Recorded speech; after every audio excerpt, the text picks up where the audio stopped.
Hello, this is Edward Kranz, the Honey Badger Binder of Bookforge, and this is a Bookforge unboxing. So today, we have a couple large boxes. We're going to open one for this week, and then we'll open another one next week. Each box is about 65 pounds. They're from Hollanders, and they are part of a production project that Bookforge has won a grant from Erie Arts and Culture for. And one of the problems that we have trying to make a living as a bookbinder is you either have high-end clients who are willing to pay a lot of money to have collectible, antique, antiquarian books restored, or you have to be able to do production.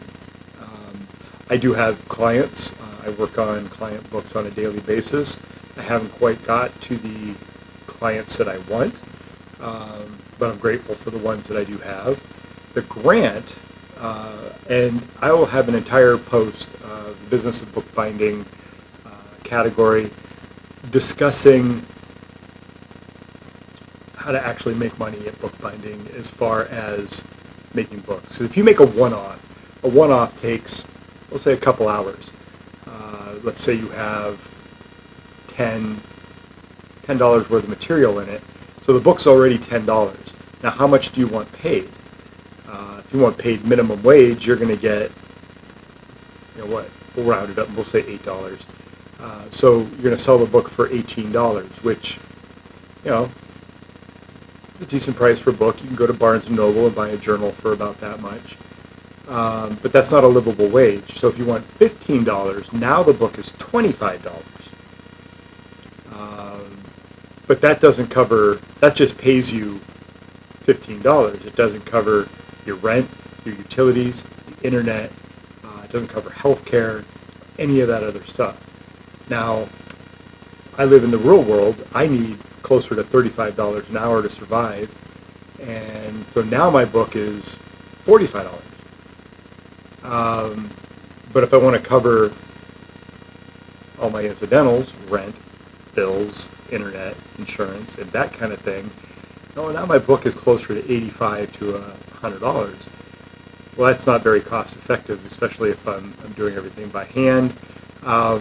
So one of the things that I need to do is a one-off will take me a couple hours, but if I make 10 or 20, that brings the amount of time spent on each individual book, because I'm doing a mass production. I'm cutting the paper all the same. I'm cutting the boards all the same, but at the same time. It takes my 2-hour project down to an hour maybe. One of the other ways of going about it is to get some of the stuff pre-made. So, without further ado, let's open this box and see what's in it. And this is going to help with some of the production. Now, we sew our books by hand, but we want to offer a lower cost alternative. And so we picked up some materials,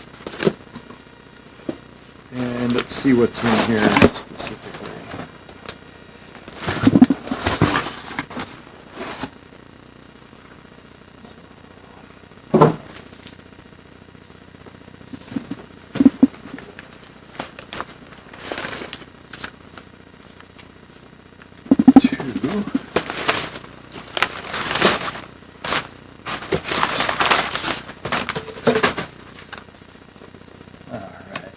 So it looks like we got a mixture of things in here. So I don't know why my fingers aren't working.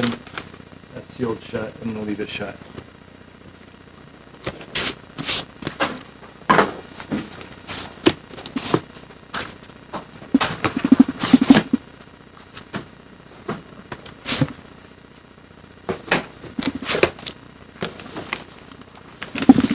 Oh, okay.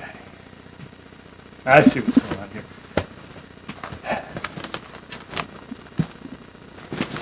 Oh.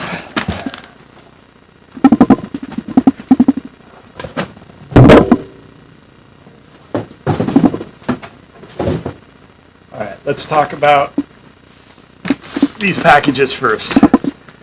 So this year, I can tell you, this is bookboard. And I usually get large parent sheets of bookboard to cut down, but because of the way things have been here with the bindery in the house, I've had limited access to my board shear. So I got some boards that were already cut to a smaller size. So I'll probably get 2 books out of each board. And I think I bought .09. Is that what this stuff is? I don't know why they had to tape this shut. Yeah, so the high density book board, .09. So there's two sets of 24, and so that's what this is. So this is going to be the book board that I'm going to be using for this project. A couple other things too. So let's go ahead and set these aside, and we'll get to these other books, these other packages.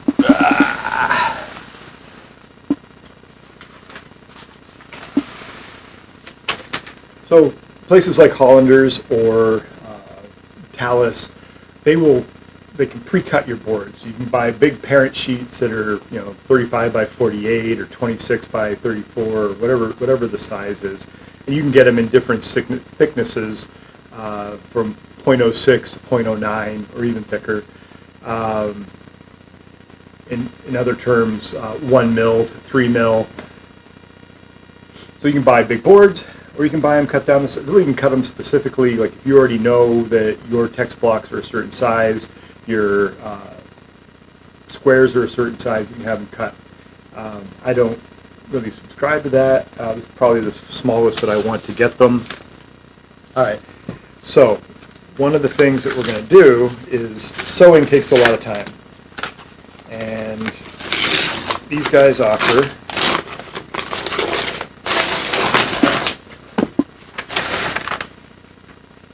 pre-sewn text blocks, and they come with a spine lining. Now you can case them in right from here.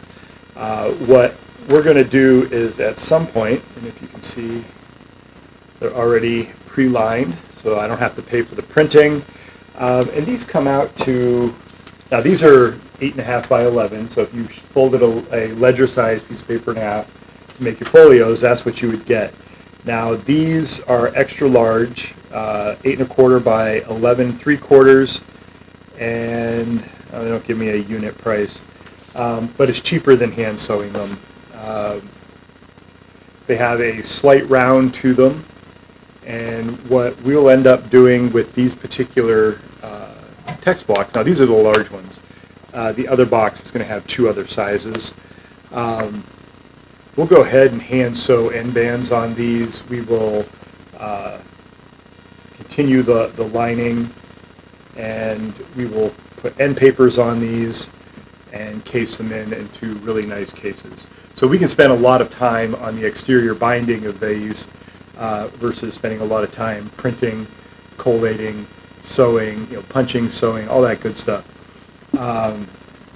So I got, how many in this? 1, 2, 3, 4, 5. So I got 10 of these. So there'll be 10 books that I'll be able to make. Because if this part is already done, it'll save a little bit of money and time. All right. This is Edward Crayons, the Honey Badger binder of Bookforge. This has been an unboxing from Hollanders. We got some new book board in that we'll be using, and we'll do a video on how all this goes together. And then the other thing that we unboxed were the extra large pre-printed college-ruled text blocks. All right. I hope this helps you out. You have a super fantastic day, week, month, life, year, and happy bookbinding. Thank you very much for tuning in. See you next week.